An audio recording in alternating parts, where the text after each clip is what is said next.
دریای ماه تولدت کدومه؟ دریای اول برای ماه مهر که قیچی بود، دریای دوم برای آبان الماس. به آبانیا پولدار شدن. آذر سوشی و غذای ماهی، اینم جالبه. دی کلن آب نبات،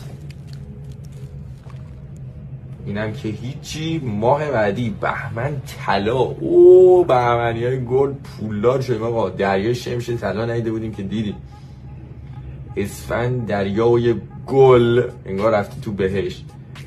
فروردین دریای توت فرنگی. آقا لایک کنید تا اینجا بگید کدوم ماهید و کدوم بهتون افتاد. اردیبهشت دریای دلار. اردیبهشتی ها چه صفایی میکنن.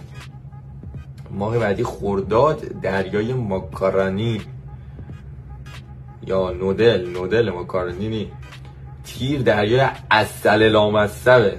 به به، بری تو عسل چه شنایی کنی. مرداد پشمکه چیه؟ پره. شهریور دریای آیفون. بچه آیفون